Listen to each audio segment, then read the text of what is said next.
빗소리가 창문을 두드리는 소리, 그보다 더 큰 심장 박동 소리. 김혜룡의 거친 손가락이 차가운 초인종을 향해 떨리며 다가갔습니다. 69년을 살아온 이 남자의 손끝에는 바닷물과 밧줄이 새겨놓은 세월의 흔적이 깊이 파여 있었습니다. 도윤아. 작은 중얼거림과 함께 첫 번째 초인종이 울렸습니다. 32층 복도에는 태풍의 바람소리만 메아리쳤고 문 너머로는 아무 소리도 들리지 않았습니다. 해룡은 허리가 구부정해진 등을 조금 더 펴며 두 번째 초인종을 눌렀습니다. 딩동 마이너스. 여전히 조용했습니다. 오른손에 들린 낡은 보따리가 점점 무거워졌습니다. 군산에서 가져온 멸치젓갈과 아내가 살아있을 때 즐겨 담갔던 김치, 그리고 바닷바람에 말린 미역이 들어있는 보따리였습니다. 혹시 세 번째 초인종을 누르기 전 해룡은 잠시 망설였습니다. 이미 두 번이나 응답이 없는데 세 번째가 무슨 의미가 있을까요? 하지만 서울까지 올라온 마음을 그냥 돌릴 수는 없었습니다. 딩동 마이너스. 세 번째 초인종 소리가 복도에 쓸쓸히 울렸습니다. 해룡은 문 앞에서 한참을 서 있었습니다. 며칠째 계속되는 흑병과 눈에 띄게 줄어든 체중 때문에 마음은 급했지만 자존심만큼은 쉽게 굽힐 수 없었습니다. 아저씨, 괜찮으세요? 뒤에서 들려온 목소리에 해룡이 돌아보니 경비원 복장의 70대 남성이 걱정스러운 표정으로 다가오고 있었습니다. 이름표에는 오만식이라고 적혀 있었습니다. 아, 경비원분이시군요. 괜찮습니다. 그냥 아들 집에 왔는데. 해룡은 당황하며 고개를 숙였습니다. 만식은 해룡의 젖은 옷과 떨리는 손을 보며 사정을 짐작했습니다. 아드님이 김도윤 선생님이시죠? 외과 의사시던데. 혹시 미리 연락은 하셨나요? 연락을. 사실은 갑자기 올라와서요. 아들놈이 바쁘다고 하니까 미안해서요. 만식은 해룡의 상황을 한눈에 파악했습니다. 30년 넘게 아파트 경비 일을 하면서 이런 상황을 수없이 봐왔으니까요. 아저씨, 제가 같이 한 번 더 눌러볼게요. 혹시 모르잖아요. 만식이 나서서 초인종을 눌렀습니다. 이번에는 조금 더 길게, 조금 더 강하게 눌렀습니다. 그러나 여전히 문 너머는 조용했습니다. 그때 32층 현관문 안쪽에서는 최세빈이 휴대폰으로 홈캠 화면을 보고 있었습니다. 시아버지의 모습이 선명하게 보였지만 세빈은 화면을 꺼버렸습니다. 여보, 누구세요? 거실에서 고미정, 즉 세빈의 어머니가 물었습니다. 아, 아무도 아니에요. 택배인가 봐요. 세빈은 거짓말을 했습니다. 5살 된 딸 수민이가 며칠째 독감으로 앓고 있는 상황에서 갑작스럽게 나타난 시아버지가 부담스러웠습니다. 엄마, 수민이가 열이 또 올라가는 것 같은데요. 그럼 더욱 조심해야지. 요즘 독감이 얼마나 심한데. 고미정은 마치 자신의 말이 정당하다는 듯 고개를 끄덕였습니다. 복도에서 해룡과 만식은 여전히 문 앞에 서 있었습니다. 아저씨, 혹시 아드님한테 전화해 보시겠어요? 만식이 조심스럽게 제안했습니다. 전화를. 그놈이 지금 수술 중일 텐데요. 방해하면 안 되잖아요. 해룡은 고개를 저었습니다. 의사인 아들의 일을 방해하고 싶지 않았습니다. 그럼 일단 경비실에서 기다리시겠어요? 이 비에 그냥 서 계시면 감기 들겠어요. 만식의 배려에 해룡은 고마움을 느꼈습니다. 이런 낯선 도시에서 처음 만난 사람이 이렇게 챙겨주다니요. 고맙습니다. 그럼 잠시만. 해룡은 만식을 따라 엘리베이터에 올랐습니다. 엘리베이터 안에서 해룡은 자신의 초라한 모습을 거울에서 확인했습니다. 군산에서는 그래도 김 선장이라고 불리며 존경받았는데 서울에 오니 그저 아저씨 소리만 듣게 되었습니다. 경비실은 따뜻했습니다. 만식은 해룡에게 따뜻한 차를 내어주며 말했습니다. 아저씨, 혹시 어디 아프신 건 아니에요? 얼굴이 많이 야위셨는데. 아, 그냥 나이 들어서 그런가 봅니다. 해룡은 자신의 병을 숨겼습니다. 남에게 걱정을 끼치고 싶지 않았습니다. 만식은 해룡의 표정에서 뭔가 심상치 않음을 느꼈지만 더 묻지는 않았습니다. 대신 휴대폰을 꺼내며 말했습니다.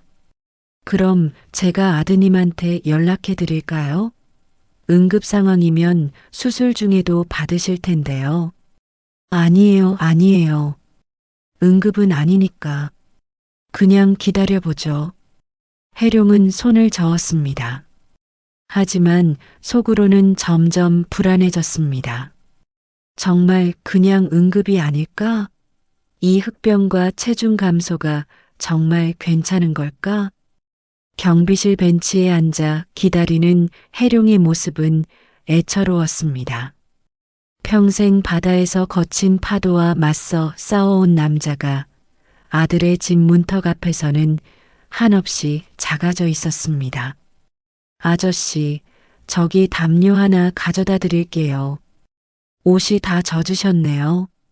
만식이 담요를 가져오자 해룡은 깊이 고개를 숙였습니다. 정말 고맙습니다. 이런 신세를. 죄송합니다. 뭐요? 저도 아버지 있을 때 이런 일이 있었거든요. 만식의 말에 해룡은 조금 위로가 되었습니다. 적어도 자신만 이런 경험을 하는 것은 아니구나 싶었습니다. 그때 32층에서는 도윤이 6시간에 걸친 수술을 마치고 휴게실로 향하고 있었습니다. 피로에 지친 그는 휴대폰을 확인하고 깜짝 놀랐습니다. 부재중 전화가 여러 통 있었고 집에서도 연락이 와 있었습니다. 여보, 무슨 일이야? 도윤이 세빈에게 전화를 걸었습니다. 아, 여보. 그게 아버님이 오셨는데. 세빈의 목소리가 어딘가 어색했습니다. 아버지가 지금 집에 계세요? 아니, 그게 수민이가 독감이라서 문을 안 열어드렸어요. 전화기 너머로 도윤의 숨소리가 거칠어졌습니다. 뭐라고요? 아버지를 문 앞에서 돌려보냈다고요? 여보, 아이가 아픈데 어떡해. 그리고 갑자기 연락도 없이. 지금 어디 계신지 아세요? 도윤의 목소리에 분노가 섞여 있었습니다. 경비실에 계실 거예요. 경비원분이 모셔간 것 같던데. 도윤은 전화를 끊고 곧바로 경비실로 내려갔습니다. 엘리베이터 안에서 그는 주먹을 불끈 쥐었습니다. 어떻게 아버지를 이런 식으로 대할 수가 있지? 경비실 문이 열리자 해룡이 벤치에서 일어났습니다. 도윤아, 아버지. 도윤이 달려가서 해룡을 안았습니다. 아버지의 몸이 예전보다 훨씬 말라있음을 느꼈습니다. 아버지, 왜 미리 연락 안 하셨어요? 제가 마중 나갔을 텐데. 미안하다, 아들아. 너 바쁜 줄 알아서. 해룡의 목소리가 떨렸습니다. 아들 품에 안기니 그동안 참았던 눈물이 쏟아질 것 같았습니다. 경비원분, 정말 감사합니다. 아버지 돌봐주셔서. 도윤이 만식에게 깊이 인사했습니다. 별 말씀을요. 당연한 일이죠. 만식은 훈훈한 부자의 모습을 보며 미소를 지었습니다. 파도 소리가 들려오는 것 같은 착각, 실은 에어컨 바람 소리. 도윤은 아버지를 자신의 차에 모시고 잠시 근처 카페로 향했습니다. 집으로 바로 올라가기에는 마음의 정리가 필요했습니다. 아버지, 커피 드시죠. 고맙다 아들아. 해룡은 따뜻한 커피잔을 두 손으로 감쌌습니다. 오랜만에 느끼는 온기였습니다. 카페 창밖으로는 여전히 비가 내리고 있었고 해룡의 눈에는 문득 군산의 바다가 떠올랐습니다. 아버지, 요즘 어떻게 지내세요? 건강은요? 도윤이 조심스럽게 물었습니다. 아버지의 야윈 모습이 계속 신경 쓰였습니다. 그냥 별일 없이 살고 있지 뭐. 바다가 예전 같지는 않더라고. 물고기도 많이 줄었고. 해룡은 건강 문제는 언급하지 않았습니다. 대신 옛날 이야기를 꺼냈습니다. 아버지, 혹시 기억하세요? 제가 결혼할 때 계약금 얘기. 도윤의 말에 해룡의 손이 잠시 멈췄습니다. 그런 옛날 얘기를 왜? 그때 아버지가 조업권을 팔아서 도와주신 거죠? 해룡은 고개를 저었습니다. 그건 당연한 일이었다. 아들 결혼하는데 아버지가 도와주는 게 뭐가 잘못됐나? 2003년 해룡은 평생 몰았던 어선의 조업권 절반을 팔았습니다. 당시 도윤의 신혼집 계약금 3천만 원 중 절반인 1,500만 원을 마련하기 위해서였습니다. 해룡에게는 그 조업권이 전부나 다름없었지만 아들의 앞날을 위해서는 아까울 것이 없었습니다. 그때 아버지가 바다는 언제든 다시 나갈 수 있다고 하셨죠. 도윤이 기억을 되살렸습니다. 맞다. 바다는 떠나도 다시 받아주거든. 하지만 해룡은 말을 잇지 못했습니다. 하지만 도시는 그렇지 않더라고 말하려다 참았습니다. 해룡의 머릿속으로는 지난 22년간의 기억들이 스쳐갔습니다. IMF 때 서울살이를 접고 군산으로 내려간 것, 그때부터 지금까지 작은 어선으로 성실히 살아온 날들, 그리고 아내를 잃고 혼자가 된 지난 3년간의 쓸쓸함까지. 아버지, 요즘 정말 괜찮으세요? 얼굴이 많이 야위신 것 같은데. 도윤이 다시 물었습니다. 의사인 그의 눈에 아버지의 상태가 심상치 않게 보였습니다. 해룡은 잠시 망설였습니다. 며칠째 계속되는 흡변, 갑자기 줄어든 체중, 속이 쓰리고 음식이 넘어가지 않는 증상들. 이 모든 것을 아들에게 털어놓고 싶었지만 쉽지 않았습니다. 그냥 나이 들어서 그런가 보다. 밥맛이 좀 없긴 하더라고. 아버지, 정확히 얘기해 주세요. 의사는 저잖아요. 도윤이 좀 더 진지한 표정으로 물었습니다. 해룡은 한숨을 쉬었습니다. 더 이상 숨기기 어려울 것 같았습니다. 사실은 요 몇 달 동안 변이 검은색이 나오고 몸무게도 많이 줄었어. 한 10kg 정도? 도윤의 표정이 굳어졌습니다. 언제부터요? 석 달 정도 됐나? 처음에는 별거 아닌 줄 알았는데. 아버지, 그런 증상이 있으면 바로 병원에 가셔야죠. 도윤이 목소리를 높였습니다. 흑변과 급격한 체중 감소는 위장관 출혈이나 암의 가능성을 시사하는 심각한 증상이었습니다.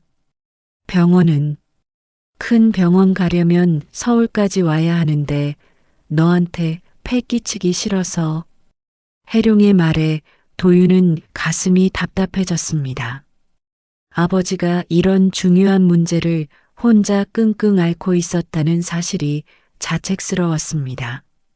아버지, 내일 당장 정밀 검사 받으셔야 해요.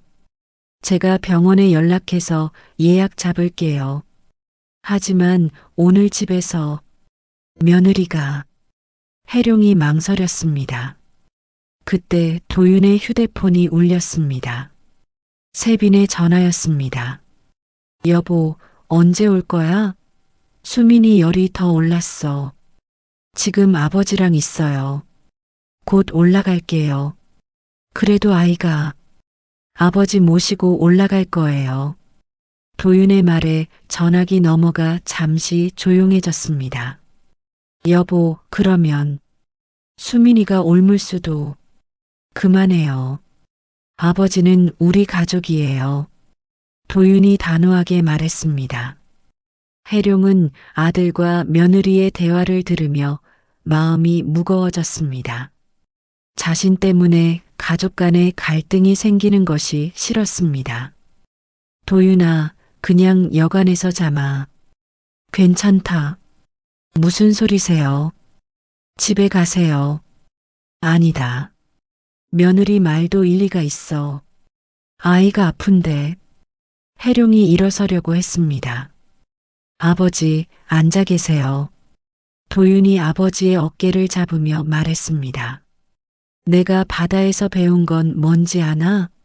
파도가 세면 세게 맞서는 게 아니라 때로는 피하는 것도 필요하다는 거다.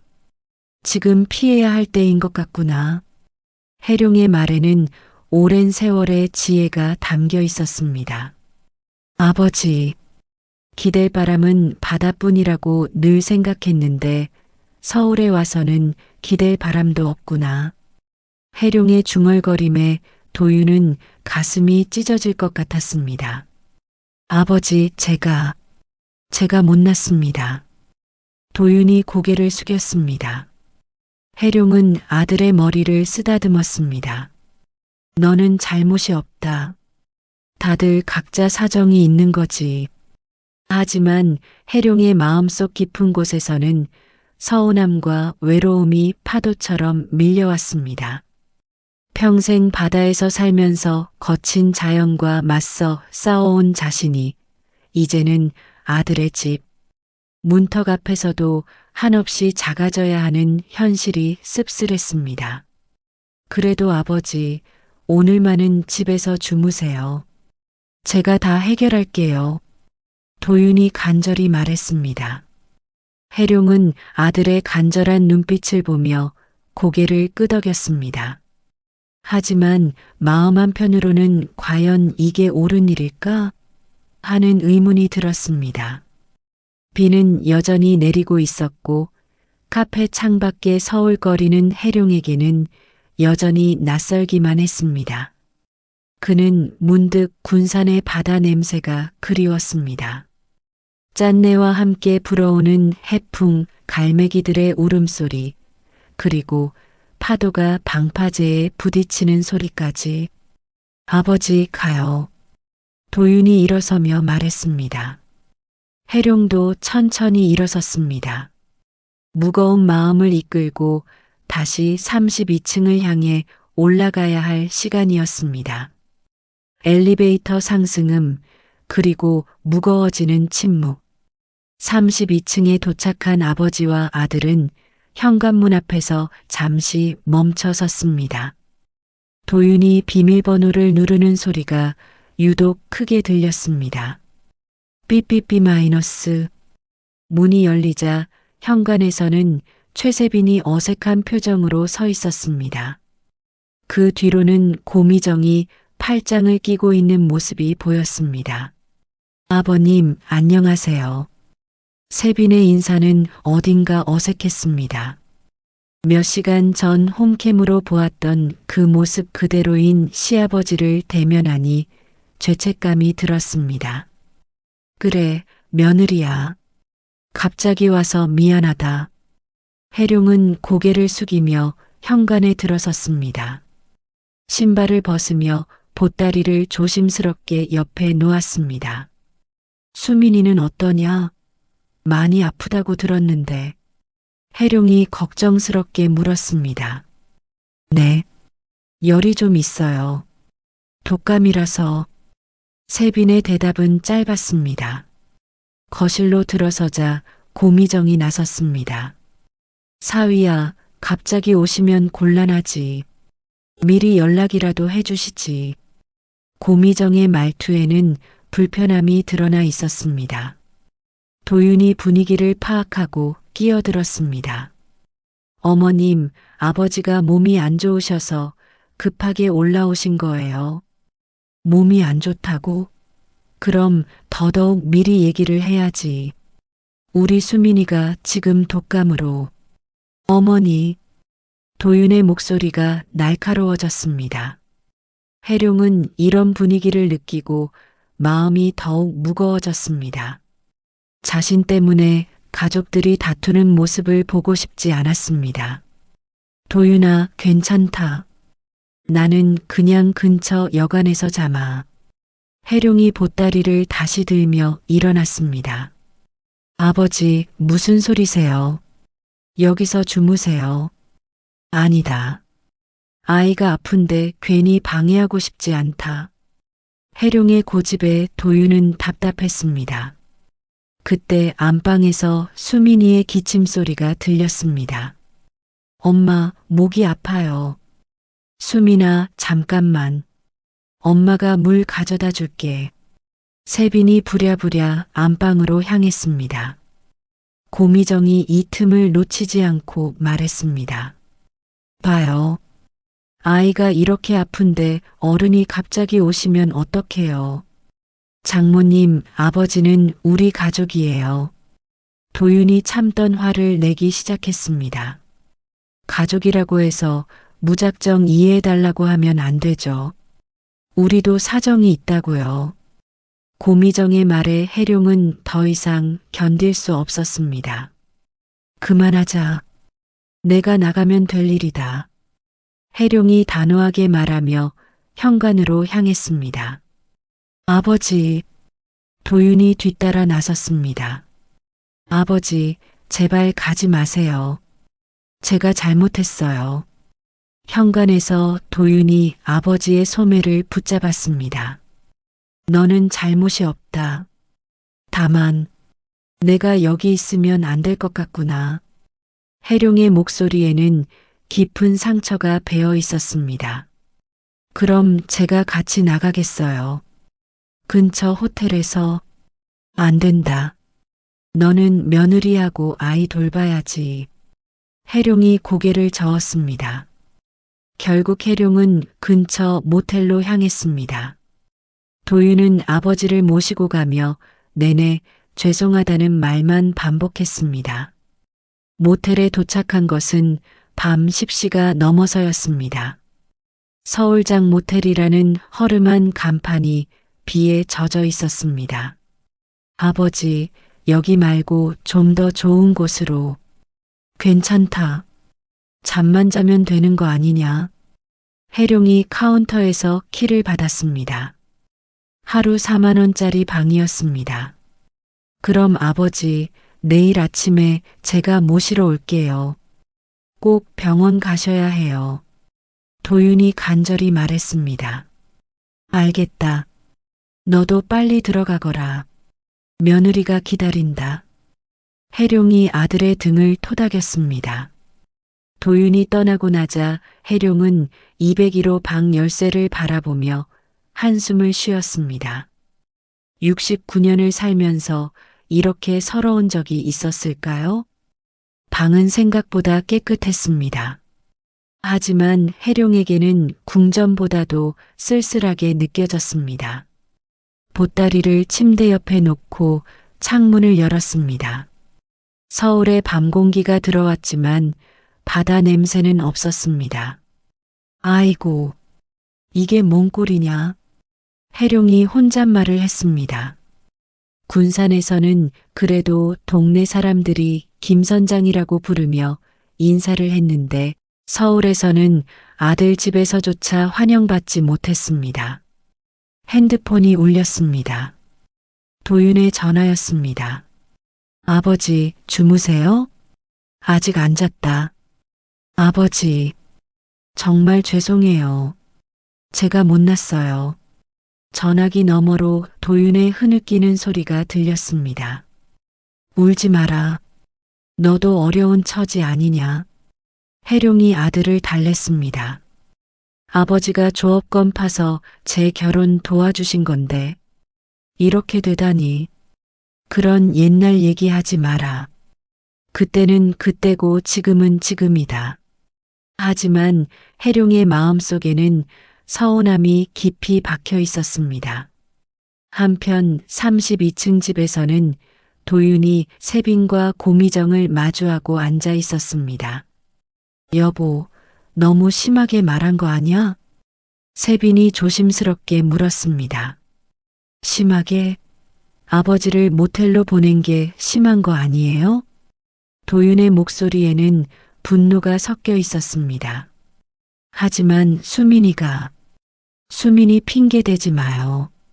독감이라고 해서 할아버지를 못 보게 할 이유는 없어요. 도윤이 단호하게 말했습니다. 고미정이 끼어들었습니다. 사위야, 우리도 사정이 있다고. 갑자기 오시면 준비도 없고. 어머님, 도윤이 고미정을 똑바로 바라보며 말했습니다. 앞으로 처가 지원은 당분간 중단하겠어요. 뭐라고? 고미정이 깜짝 놀랐습니다. 매달 드리던 용돈, 명절 보너스, 모든 걸 중단하겠어요. 사위야, 그게 무슨 소리야? 아버지가 조업권 팔아서 이 집 계약금을 댄 거예요. 그런데 그 아버지를 모텔로 보내는 집에 제가 왜 돈을 지원해야 하죠? 도윤의 말에 세빈과 고미정은 할 말을 잃었습니다.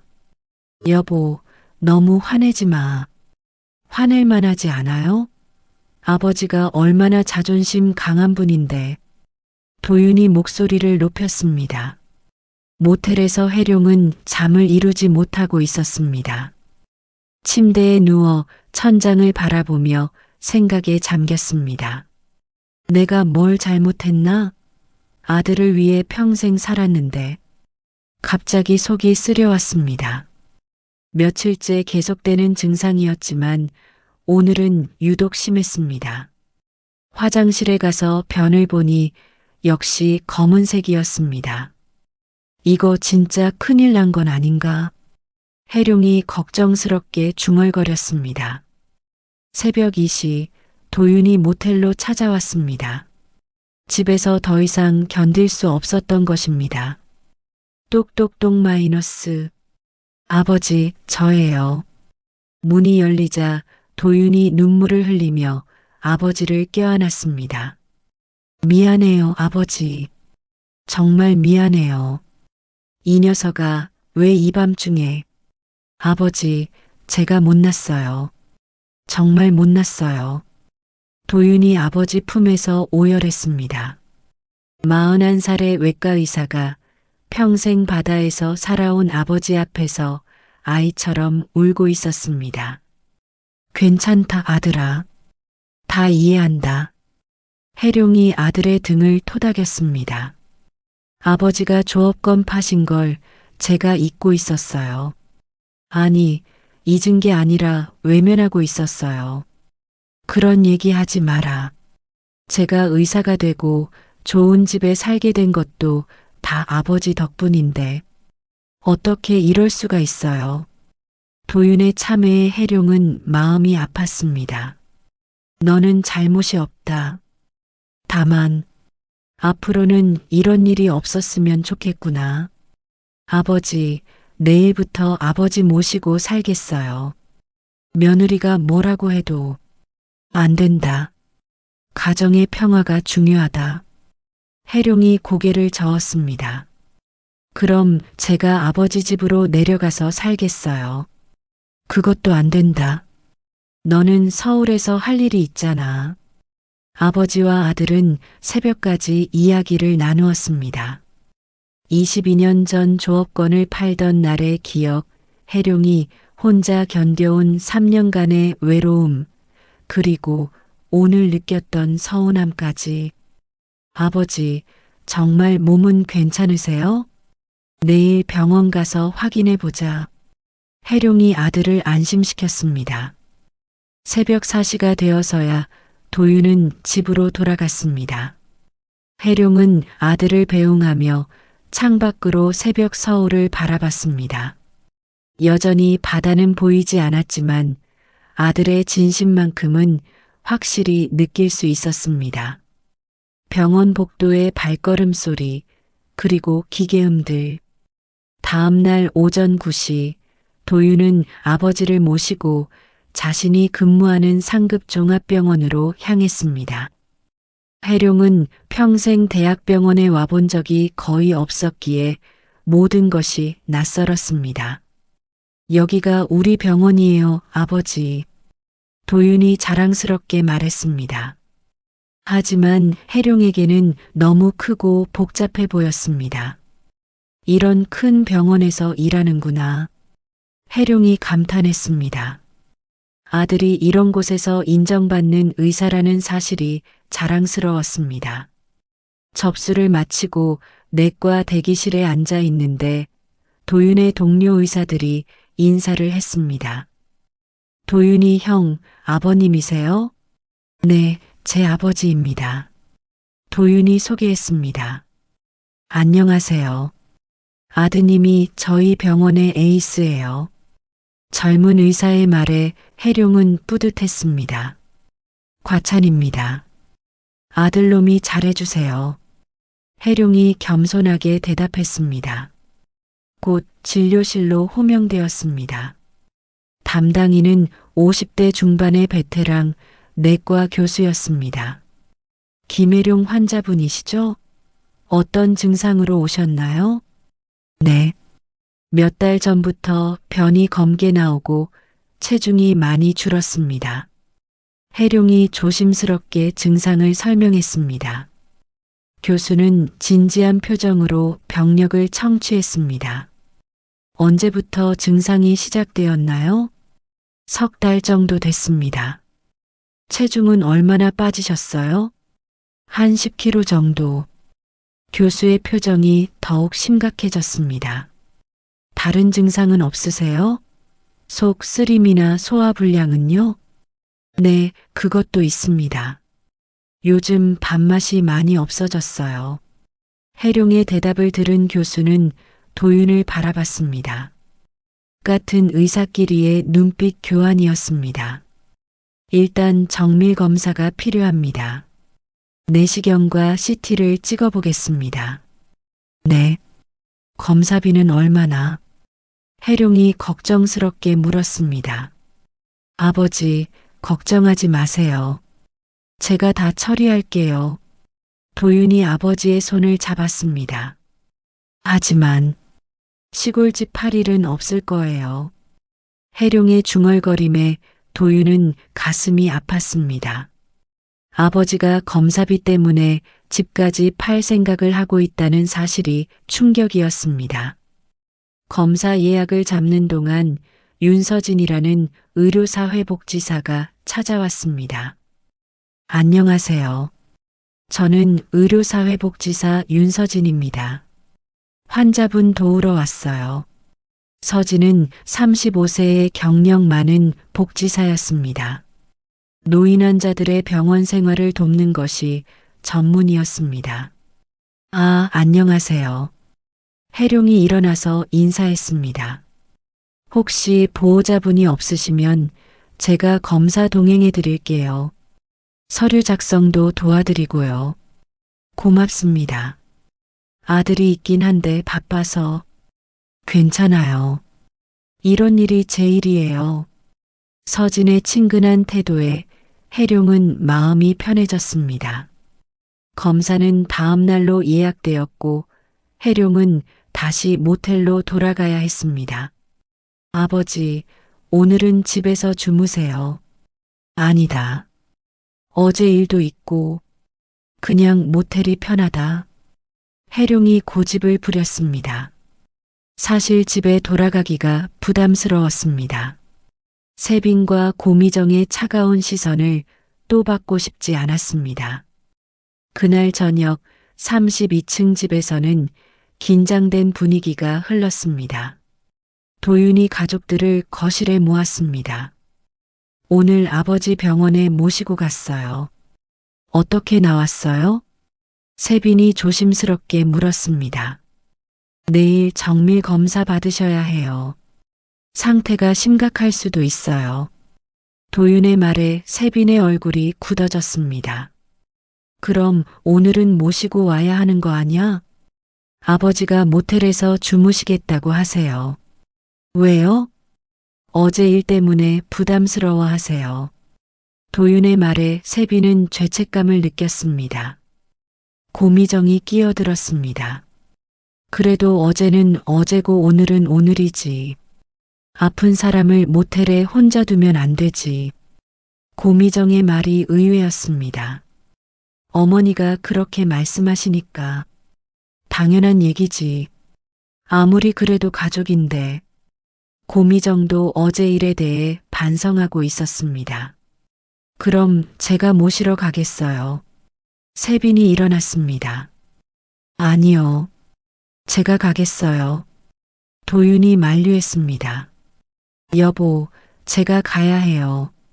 어제 제가 잘못했으니까. 세빈의 말에 도윤은 조금 놀랐습니다. 모텔에서 혜룡은 저녁도 제대로 먹지 못하고 침대에 누워 있었습니다. 내일 검사 결과가 어떻게 나올지 걱정이 되었습니다. 만약 큰 병이라면 아들한테 짐만 되는 거 아닌가? 그때 문을 두드리는 소리가 들렸습니다. 아버님, 저예요. 세빈이에요. 혜룡이 깜짝 놀라서 문을 열었습니다. 며느리야? 이 밤중에 왜? 아버님, 집에 가세요. 제가 모시러 왔어요. 세빈의 눈에는 눈물이 맺혀 있었습니다. 아니다. 괜찮다고 했잖아.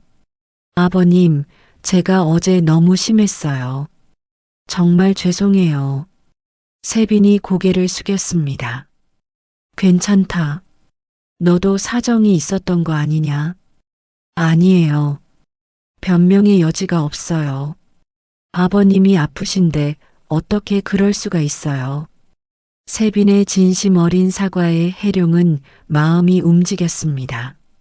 수민이는 괜찮냐? 네, 많이 좋아졌어요. 열도 내렸고요. 그럼 내일 검사 받고 나서 생각해보마. 혜룡이 망설였습니다. 아버님, 제발이요. 아픈 분을 혼자 두면 안 돼요. 세빈의 간절함에 혜룡은 결국 고개를 끄덕였습니다. 그럼 오늘 밤만. 고맙습니다, 아버님. 세빈이 깊이 고개를 숙였습니다. 집으로 돌아가는 차 안에서 세빈이 말했습니다. 아버님, 어제 정말 죄송했어요. 괜찮다고 했잖아. 아니에요. 저희가 너무했어요. 수민이 핑계대면서 세빈의 고백에 혜룡은 조금 놀랐습니다. 너도 어려운 처지 아니냐? 시어머니는 없고 친정어머니는 도와주시고 그래도 그건 이유가 안 돼요. 세빈의 반성에서 진심이 느껴졌습니다. 집에 도착하니 도윤과 고미정이 기다리고 있었습니다. 아버지, 오셨어요. 어서 오세요, 사돈어른. 고미정도 어제와는 다른 모습이었습니다. 내일 검사 잘 받으시고 결과 나오면 다 같이 상의해봐요. 고미정의 말에 혜룡은 조금 안심이 되었습니다. 그날 밤 혜룡은 오랜만에 집에서 잠을 잤습니다. 비록 작은 서재 겸 다용도실이었지만 모텔보다는 훨씬 편했습니다. 새벽에 일어나 화장실을 가면서 혜룡은 수민이 방을 살짝 들여다봤습니다. 아이가 편안하게 잠들어 있는 모습을 보니 마음이 따뜻해졌습니다. 역시 가족이구나. 혜룡이 조용히 중얼거렸습니다. 내일이면 검사 결과를 알 수 있을 것입니다. 좋은 결과이기를 바라며 해룡은 다시 잠자리에 들었습니다. 진료실에서 들려올 그 한마디가 모든 것을 바꿀 것입니다. 검사실의 기계음, 그리고 예상치 못한 전화벨 소리. 검사 당일 오전 해룡은 서진의 도움을 받아 내시경과 CT 촬영을 무사히 마쳤습니다. 검사 결과는 3일 후에 나온다고 했습니다. 아저씨, 검사 고생 많으셨어요. 결과 나올 때까지 너무 걱정하지 마세요. 서진이 위로의 말을 건넸습니다. 고맙습니다. 덕분에 수월하게 받았어요. 해룡은 서진에게 깊이 감사했습니다. 복잡한 병원 절차를 혼자 했다면 얼마나 헤맸을까 싶었습니다. 혹시 아저씨, 어디 출신이세요? 전북 군산입니다. 아, 군산이요. 바다가 참 좋죠. 저도 어릴 때 가족여행으로 가본 적이 있어요. 서진의 말에 해룡의 얼굴이 밝아졌습니다. 그곳에서 평생 어업을 했어요. 작은 배지만. 와, 대단하세요. 바다에서 일하는 게 얼마나 힘든데요. 그때 해룡의 휴대폰이 울렸습니다. 모르는 번호였습니다. 여보세요? 혹시 김해룡 선장님이세요? 전화를 받은 해룡이 당황했습니다. 서울에서 자신을 선장님이라고 부르는 사람이 있을 리 없었는데. 네, 그런데 누구시죠? 저는 군산항만공사 김철수입니다. 오만식 경비원님한테 연락받고 전화드렸어요. 해룡은 더욱 의아했습니다. 만식이가 왜?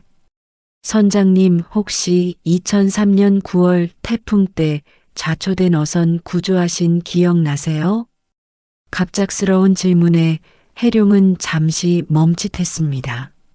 아, 그때 말씀이신가요? 네.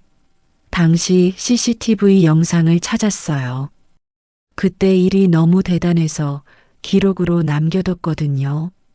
해룡은 그날을 떠올렸습니다. 2003년 9월 12일 태풍 매미가 몰아치던 날이었습니다. 그날이 참 험한 날이었죠. 선장님이 밧줄 하나만으로 좌초된 어선을 끌어내신 거잖아요. 그 배에 3명이 타고 있었는데 전화 속 목소리가 흥미진진했습니다. 그냥 해야 할 일을 했을 뿐입니다. 해룡은 겸손하게 대답했습니다. 서진이 옆에서 이 대화를 듣고 있었는데 점점 놀라운 표정을 지었습니다. 선장님, 그 영상이 지금 항만공사 홈페이지에 올라가 있어요. 경비원님이 연락하셔서 찾아봤더니 당시 지역신문에서도 취재했던 자료가 있더라고요. 신문에도 났었나요? 네, 하지만 당시에는 크게 보도되지 않았어요. 지금이라도 많은 사람들이 알았으면 좋겠어서 연락드렸습니다. 전화를 마친 해룡은 어리둥절했습니다. 아저씨, 정말 대단하시네요. 생명 구조를 하셨다니. 서진이 감탄했습니다. 그냥 당연한 일이었어요. 바다에서는 서로 도와야 하거든요. 해룡의 겸손한 태도에 서진은 더욱 감동했습니다. 아저씨, 혹시 그때 일 자세히 얘기해 주실 수 있어요? 서진의 부탁에 해룡은 조심스럽게 입을 열었습니다. 2003년 9월이었어요. 태풍 매미가 와서 파도가 정말 높았죠. 그런데 연락을 받았어요. 연안에서 어선 한 척이 좌초됐다고. 해룡의 회상이 시작되었습니다. 그날 오후 3시 해룡은 자신의 배 해용호를 몰고 구조 현장으로 향했습니다. 파도는 3m가 넘었고 바람도 초속 20m를 넘나들었습니다. 다들 위험하다고 말렸어요. 해경도 오고 있으니까 기다리라고. 그런데 왜 나가셨어요? 서진이 물었습니다. 배가 점점 더 육지로 밀려드는 게 보였어요. 시간이 늦으면 더 위험해질 것 같았거든요. 해룡은 당시 상황을 생생하게 기억하고 있었습니다. 좌초된 어선에는 60대 선장과 30대 선원 2명이 타고 있었습니다. 배는 이미 바위에 걸려 움직일 수 없는 상태였고 구명조끼도 제대로 갖춰지지 않은 상황이었습니다. 제 배로는 직접 접근할 수 없었어요. 너무 위험했거든요. 그래서 밧줄을 던졌죠. 밧줄만으로 어떻게? 저쪽에서 밧줄을 받아서 자기 배에 묶고 저는 이쪽에서 천천히 끌어냈어요. 3시간 정도 걸렸나? 해룡의 담담한 설명에 서진은 감동했습니다. 3명 다 무사했나요? 네, 다행히. 그런데 그때 일이 이렇게 다시 나올 줄은 몰랐네요. 그때 서진의 휴대폰이 울렸습니다. 병원 동료의 전화였습니다. 네, 서진이에요. 네. 뭐라고요? 서진의 표정이 놀라움으로 바뀌었습니다. 지금 인터넷에서 화제가 되고 있다고요? 잠깐 확인해 볼게요. 서진이 스마트폰으로 검색을 시작했습니다. 아저씨, 이거 보세요. 스마트폰 화면에는 22년 전 태풍 속 무명의 영웅 화재라는 제목의 기사가 떠 있었습니다. 뭐예요, 이게? 해룡이 당황했습니다. 군산항만공사에서 올린 CCTV 영상이 SNS에서 퍼지고 있어요. 댓글 보세요. 서진이 댓글을 읽어주기 시작했습니다. 이런 분이 진짜 영웅이다. 22년 전에도 이런 분들이 계셨구나. 이분 지금은 어떻게 지내실까? 해룡은 믿을 수 없었습니다. 22년 전 당연하다고 생각했던 그 일이 이렇게 큰 화제가 될 줄이야. 아저씨, 영상 조회수가 벌써 10,000회를 넘었어요. 서진이 흥분하며 말했습니다. 그때 또 전화가 걸려왔습니다. 이번에는 도윤의 전화였습니다. 아버지, 지금 인터넷 보셨어요? 뭔 일이냐? 아버지가 인터넷에서 화제가 되고 계세요. 병원 사람들이 다 난리예요. 도윤의 목소리에는 자랑스러움이 가득했습니다. 무슨 소리냐? 22년 전 구조 영상이 퍼지고 있어요. 아버지가 영웅이라고 난리예요. 해룡은 어리둥절했습니다. 평생 묵묵히 살아온 자신이 갑자기 영웅이라니. 과장하지 마라. 그냥 당연한 일했을 뿐이다.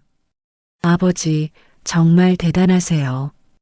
제가 왜 이런 일을 몰랐을까요? 별일 아니라고 생각해서 얘기 안 했지. 그때 서진이 또 다른 소식을 전했습니다.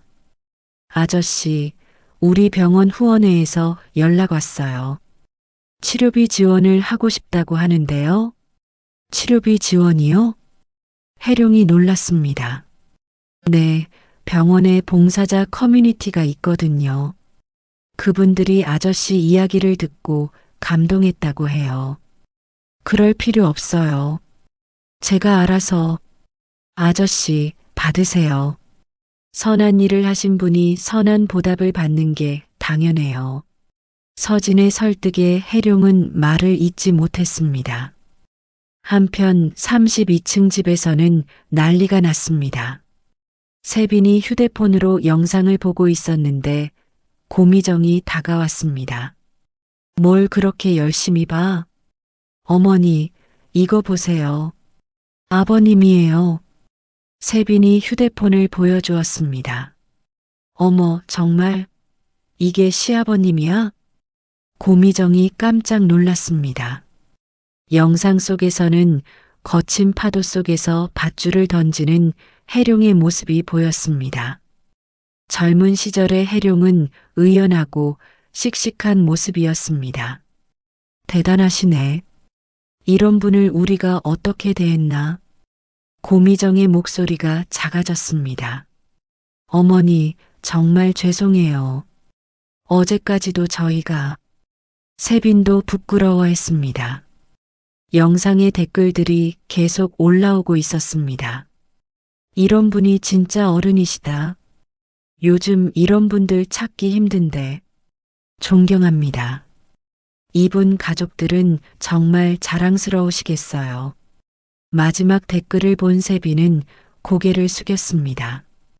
과연 자신이 자랑스러운 며느리였을까요? 그때 현관문이 열렸습니다. 도윤이 혜룡을 모시고 들어왔습니다. 아버님, 세빈이 달려나갔습니다. 아버님, 정말 대단하세요. 영상 봤어요. 뭘 그런 걸 가지고. 혜룡이 민망해했습니다. 사돈어른, 정말 자랑스럽습니다. 고미정도 나와서 깊이 인사했습니다. 이런 분을 우리가 정말 죄송합니다. 고미정이 고개를 숙였습니다. 어제까지도 갑자기 오면 곤란하다고 했던 자신이 부끄러웠습니다. 아니에요. 그런 말씀 마세요. 혜룡이 손을 저었습니다. 아버님, 앉으세요. 제가 차 끓여드릴게요. 세빈이 부산하게 움직였습니다. 저녁을 먹으며 가족들은 22년 전 그날의 이야기를 들었습니다. 아버지, 그때 무섭지 않으셨어요? 도윤이 물었습니다. 무서웠지. 하지만 사람 목숨이 걸린 일인데 어쩌겠나. 혜룡의 담담한 대답에 모두가 감동했습니다. 할아버지 대단해요. 수민이도 열심히 박수를 쳤습니다. 수민아, 할아버지가 영웅이신 거 알았지? 세빈이 딸에게 말했습니다. 네, 할아버지 최고예요. 아이의 순수한 감탄에 혜룡은 미소를 지었습니다. 그날 밤 혜룡은 오랜만에 마음이 따뜻했습니다. 22년 전의 일이 이렇게 큰 의미가 되어 돌아오다니 인생은 정말 알 수 없는 것 같았습니다. 저녁 식탁의 조용한 숨소리, 그리고 결정적인 한마디. 검사 결과가 나오는 날 온 가족이 식탁에 모였습니다.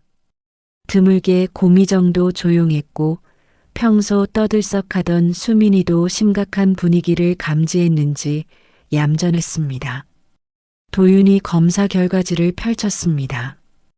다행히 조기 위암입니다. 내시경으로 제거 가능해요. 조기라니. 그럼 괜찮은 거냐? 혜룡이 조심스럽게 물었습니다. 네, 전이도 없고 크기도 작아서 수술하면 완치 가능해요. 도윤의 설명에 모두가 안도했습니다. 그나저나 아버지, 진작 병원에 오셨어야죠. 더 늦었으면 큰일 날 뻔했어요. 미안하다. 너한테 걱정 끼치기 싫어서. 혜룡이 고개를 숙였습니다. 그때 세빈이 조심스럽게 입을 열었습니다. 아버님, 제가 문을 안 열어드렸던 날 사과드리고 싶어요. 식탁의 분위기가 숙연해졌습니다. 며느리야, 그런 말하지 마라. 아니에요. 제가 정말 잘못했어요. 수민이 핑계대면서 세빈의 목소리가 떨렸습니다. 도윤이 이때다 싶어 중요한 말을 꺼냈습니다. 이참에 다들 알아야 할 얘기가 있어요. 모두의 시선이 도윤에게 집중되었습니다. 우리 집 계약금 3천만 원 중에 절반은 아버지가 조업권 파서 마련해 주신 거예요. 뭐라고? 세빈이 깜짝 놀랐습니다. 2003년 아버지가 평생 몰던 배의 조업권을 팔아서 1,500만 원을 마련해 주셨어요. 도윤의 말에 고미정의 얼굴이 굳어졌습니다. 그런 중요한 얘기를 왜 지금? 그때는 별로 중요하지 않다고 생각했어요. 당연한 일이라고 생각했거든요. 도윤이 계속 말했습니다. 하지만 그 아버지를 우리가 어떻게 대했는지 생각해보면 정말 부끄러워요. 세빈은 할 말을 잃었습니다. 자신이 살고 있는 이 집이 시아버지의 희생으로 마련된 것이었다니. 사위야, 그건 그때 일이고. 고미정이 변명하려 했지만 도윤이 끊었습니다. 어머님, 더 할 말씀이 있으세요? 도윤의 목소리에는 단호함이 있었습니다. 그때 서진이 방문했습니다. 약속된 상담 시간이었습니다. 안녕하세요. 윤서진입니다. 어서 오세요. 기다리고 있었어요. 도윤이 서진을 소개했습니다. 서진은 가족들을 차례로 바라보며 말했습니다. 오늘은 좀 심각한 얘기를 해야 할 것 같아요. 무슨 얘기인가요? 세빈이 불안해했습니다. 어르신을 문 앞에서 돌려보낸 일 말이에요. 서진의 직설적인 말에 분위기가 긴장됐습니다. 법적으로 볼 때 이런 행위는 노인학대에 해당할 수 있어요. 노인학대요? 고미정이 놀랐습니다. 네. 특히 건강이 악화된 상황에서 적절한 보호를 제공하지 않은 것은 방임에 해당해요. 서진이 차근차근 설명했습니다. 물론 고의성이 있었던 건 아니지만 결과적으로는 심각한 문제였어요. 세빈이 얼굴을 가렸습니다. 제가 정말 잘못했어요. 며느리 씨, 중요한 건 앞으로예요. 이런 일이 다시 일어나지 않도록 하는 게 중요해요. 서진이 위로하며 말했습니다. 혜룡이 조용히 입을 열었습니다. 서진 씨, 고맙습니다. 하지만 저는 이들을 벌주려고 온 게 아니에요. 모두가 혜룡을 바라봤습니다.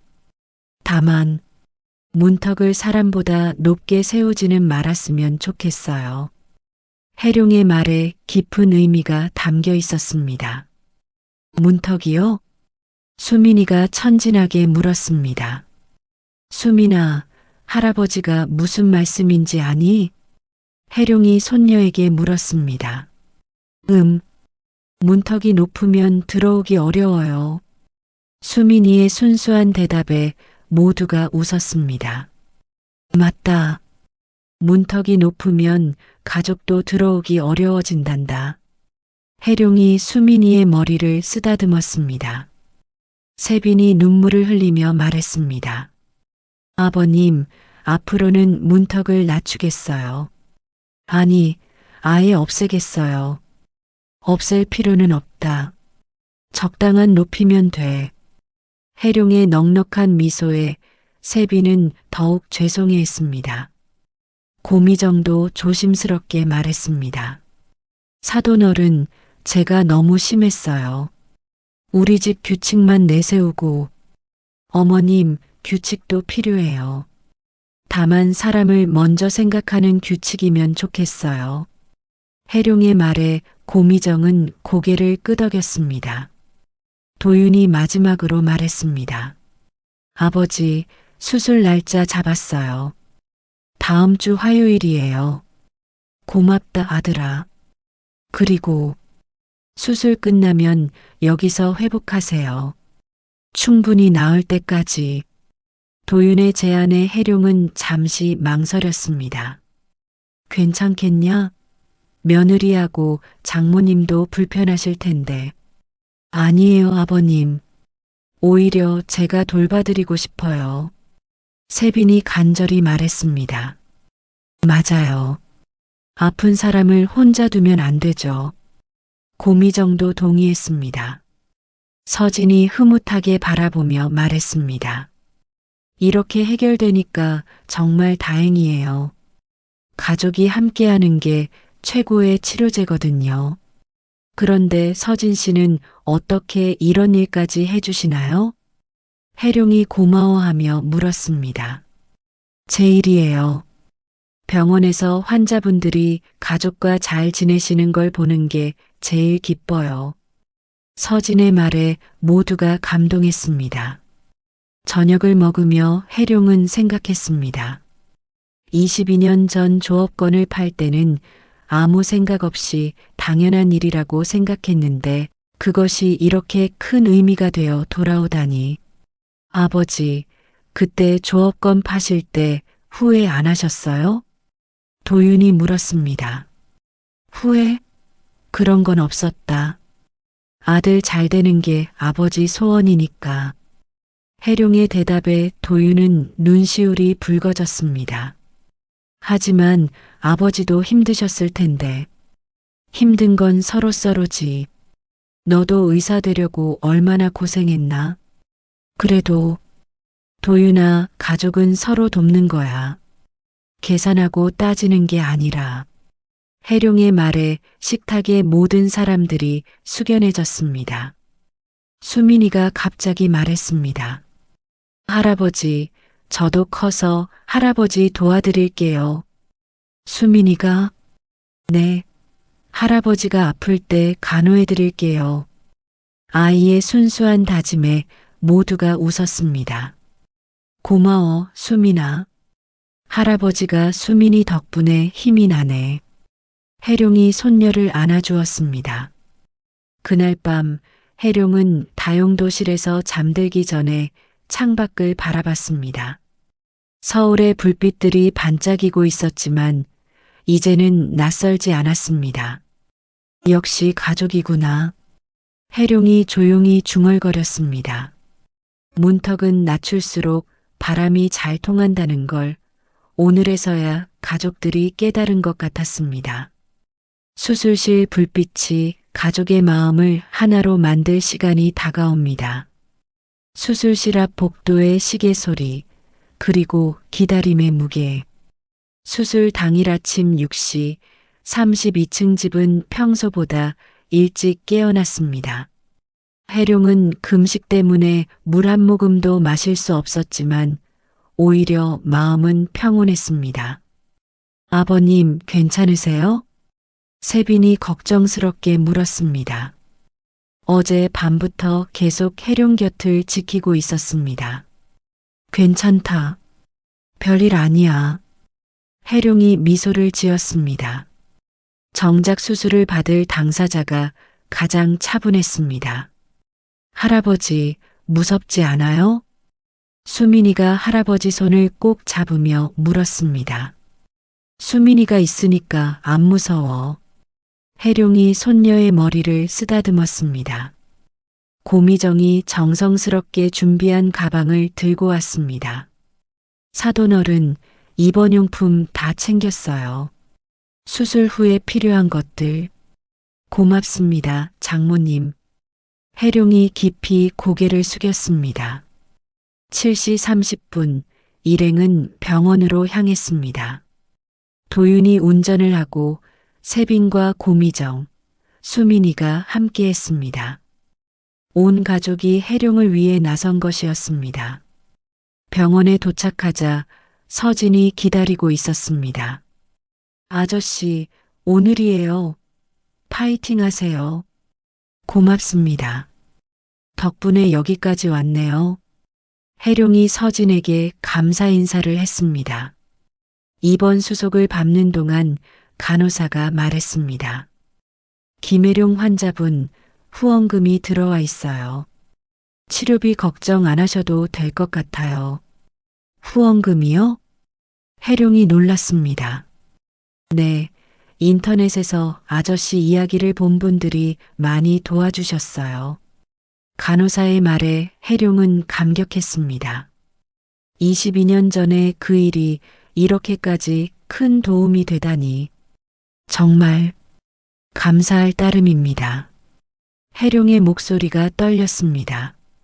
수술복으로 갈아입은 해룡을 보며 가족들은 긴장했습니다. 아버지, 수술 시간은 2시간 정도 걸려요. 걱정하지 마세요. 도윤이 의사로서 차분하게 설명했습니다. 알겠다. 너무 걱정하지 마라. 해룡이 가족들을 안심시켰습니다. 수술실로 들어가기 전 세빈이 다가왔습니다. 아버님, 세빈의 눈에는 눈물이 맺혀 있었습니다. 왜 그러냐, 며느리야. 제가 문을 열지 않았던 그날 얘기하고 싶어요. 세빈이 울먹이며 말했습니다. 그런 얘기는 나중에. 아니에요. 지금 말해야 해요. 세빈이 간절히 말했습니다. 그날 홈캠으로 아버님을 봤어요. 비에 젖어서 서 계시는 모습을. 세빈의 고백에 혜룡이 조금 놀랐습니다. 보면서도 수민이 핑계를 댔어요. 사실은 제가 귀찮았던 거예요. 며느리야. 아버님이 갑자기 오시면 집 정리도 해야 하고 음식도 준비해야 하고 그게 싫었어요. 세빈의 솔직한 고백에 혜룡은 마음이 아팠습니다. 하지만 지금은 알아요. 제가 얼마나 이기적이었는지. 세빈이 혜룡의 손을 잡았습니다. 아버님, 수술 잘 받으시고 나오세요. 제가 정말 잘해드릴게요. 세빈의 진심에 혜룡은 눈시울이 붉어졌습니다. 고맙다, 며느리야. 이제 알겠다. 혜룡이 세빈의 손을 꼭 잡았습니다.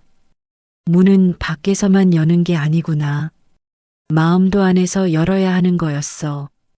혜룡의 말에 세빈은 더욱 울었습니다. 네. 제가 마음의 문을 닫고 있었어요.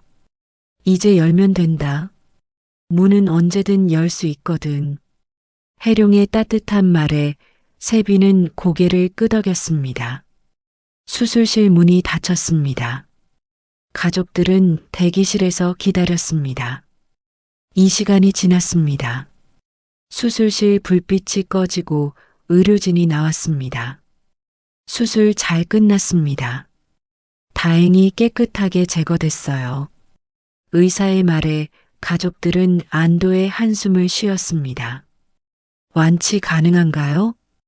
도윤이 물었습니다. 네, 충분히 가능합니다. 조기 발견이 정말 다행이었어요. 회복실에서 깨어난 혜룡을 보며 세빈이 다가갔습니다. 아버님, 수술 잘 끝났어요. 고생 많았구나. 혜룡의 약한 목소리에 세빈은 눈물을 흘렸습니다. 아버님, 이제 정말 저희가 잘해드릴게요. 알겠다. 고맙다. 그날 밤 세빈은 병실에서 혜룡을 간병했습니다. 물 한 모금도 정성스럽게 떠드리고 이불도 자주 정리해드렸습니다. 며느리야, 집에 가서 쉬어라. 아니에요. 제가 있을게요. 세빈의 헌신에 혜룡은 감동했습니다. 정말 고맙다. 이렇게까지 할 필요는 없는데. 필요해요. 제가 하고 싶어서 하는 거예요. 세빈의 진심에 혜룡은 마음이 따뜻해졌습니다. 다음 날 도윤이 혜룡에게 말했습니다. 아버지, 제가 결정한 게 있어요. 무슨 결정? 처가 지원은 줄이되 친정 부모님께도 최소한의 예우는 계속할게요. 도윤의 균형 잡힌 제안에 혜룡은 고개를 끄덕였습니다. 그게 좋겠다. 극단적으로 할 필요는 없지. 하지만 아버지가 우선이에요. 앞으로는 아버지를 먼저 생각하겠어요. 도윤의 다짐에 혜룡은 뿌듯했습니다. 회복 기간 동안 세빈은 정말 변했습니다. 혜룡의 식사를 챙기고 산책도 함께하고 병원 스케줄도 꼼꼼히 관리했습니다. 며느리야, 이렇게까지 하면 너만 힘들어. 힘들지 않아요. 오히려 보람 있어요. 세빈의 변화에 고미정도 놀랐습니다. 세빈아, 내가 이렇게 효자가 될 줄이야. 어머니, 당연한 일이에요. 우리 아버님인데. 세빈이 당연하다는 듯 말했습니다. 2주 후 혜룡은 완전히 회복되어 퇴원했습니다. 의사는 모범적인 회복이라고 평가했습니다. 가을 바람 소리, 그리고 새로운 시작의 설렘. 퇴원 후 한 달 해룡은 서울에서의 회복을 마치고 군산으로 돌아갈 준비를 했습니다. 건강도 완전히 회복되었고 가족과의 관계도 예전과는 완전히 달라졌습니다. 아버님, 정말 내려가세요?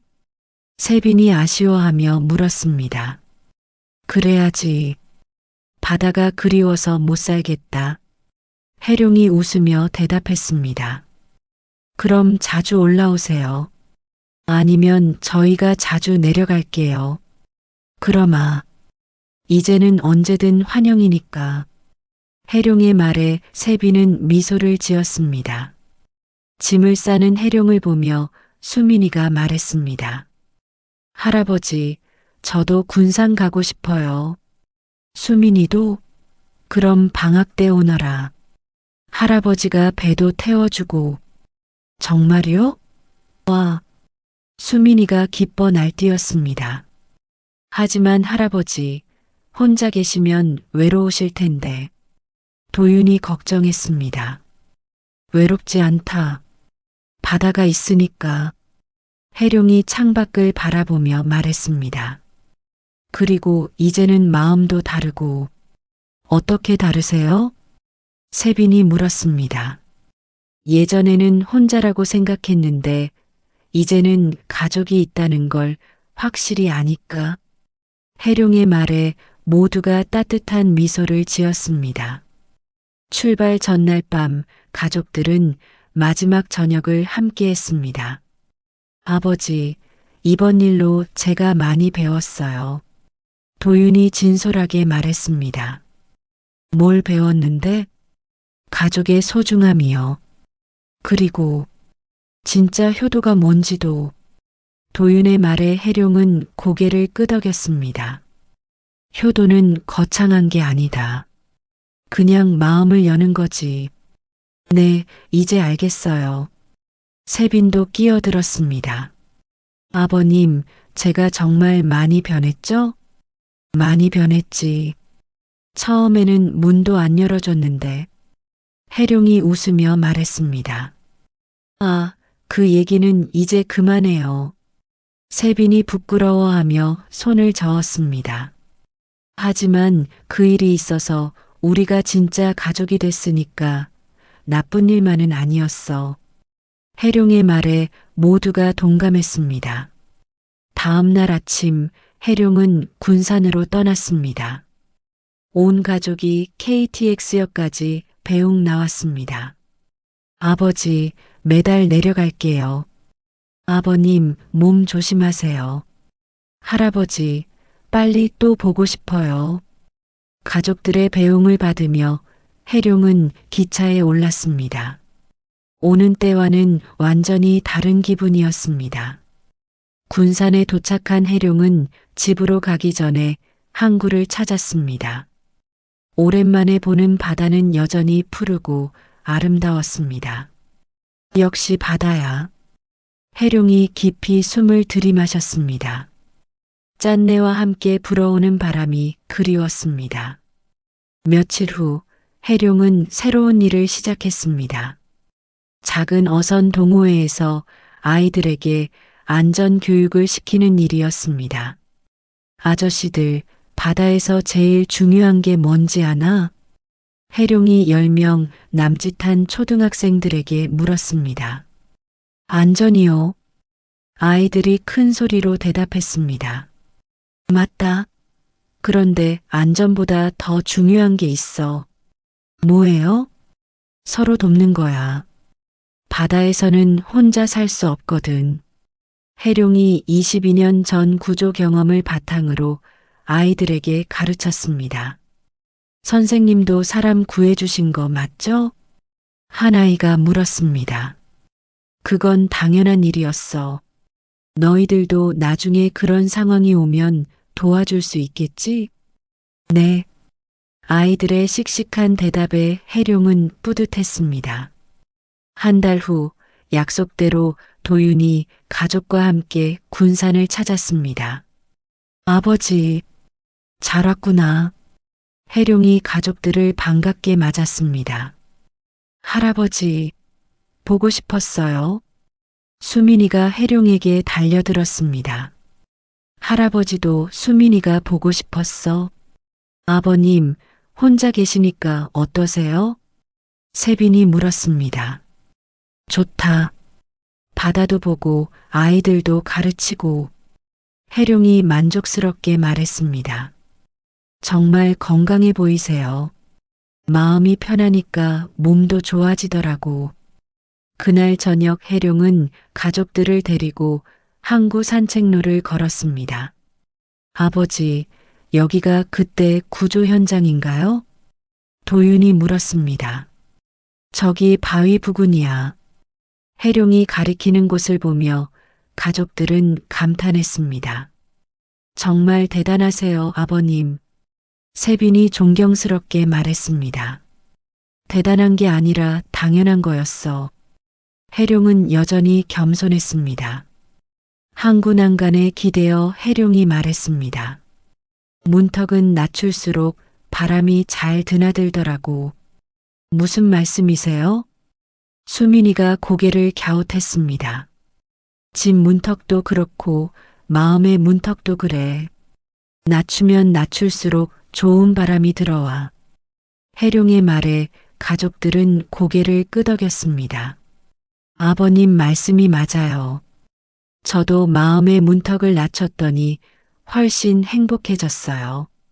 세빈이 진심으로 말했습니다. 우리 가족도 그렇고. 도윤이 덧붙였습니다. 그때 해룡이 수민이를 바라보며 말했습니다. 수민아, 나중에 크면 할아버지처럼 바다에서 일할 거야? 저는 의사가 될 거예요. 아빠처럼. 의사? 좋지. 그럼 할아버지 같은 할아버지들 많이 도와줘. 네. 할아버지들이 아프면 제가 다 고쳐드릴게요. 수민이의 순수한 다짐에 모두가 웃었습니다. 해가 지면서 바다가 붉게 물들었습니다. 가족들은 조용히 석양을 바라봤습니다. 참 예쁘다. 세빈이 감탄했습니다. 바다는 언제 봐도 예뻐. 특히 가족과 함께 보면 더 예쁘고. 해룡의 말에 모두가 미소를 지었습니다. 그날 밤 해룡의 집에서 가족들은 오랜만에 함께 잠들었습니다. 작은 집이었지만 따뜻했습니다. 이틀 후 가족들이 서울로 돌아갈 때 해룡이 말했습니다. 다음에는 더 오래 있어라. 네, 명절에는 꼭 내려올게요. 세빈이 약속했습니다. 명절 말고도 자주 와. 그럴게요, 아버님. 작별 인사를 나누며 해룡은 생각했습니다. 이제야 진짜 가족이 됐구나. 몇 달 후 명절이 되었습니다. 예전에는 며느리가 마지못해 내려왔다면 이제는 세비지 먼저 군산행을 제안했습니다. 여보, 이번 추석은 아버님 댁에서 지내요. 정말? 네, 아버님이 혼자 계시는데 저희가 가야죠. 세빈의 변화에 도윤은 기뻤습니다. 추석 당일 해룡의 집은 온 가족이 모여 북적였습니다. 세빈이 정성스럽게 준비한 음식들이 상에 가득했습니다. 며느리야, 고생 많았다. 아니에요, 아버님. 이런 게 당연한 거죠. 정말 많이 변했구나. 해룡이 흐뭇하게 바라봤습니다. 저녁을 먹으며 해룡이 말했습니다. 내가 서울에 갔을 때 생각하면 정말 많은 게 변했네. 네, 저희가 정말 잘못했었어요. 세빈이 반성하며 말했습니다. 잘못한 게 아니라 몰랐던 거지. 이제 알면 되는 거고. 해룡의 너그러운 마음에 가족들은 감동했습니다. 아버지, 그때 일이 없었다면 저희가 이렇게 가까워질 수 있었을까요? 도윤이 물었습니다. 글쎄, 어쩌면 그 일이 필요했던 건지도 모르지. 해룡이 웃으며 대답했습니다. 그날 밤 항구를 산책하며 해룡은 혼자 생각했습니다.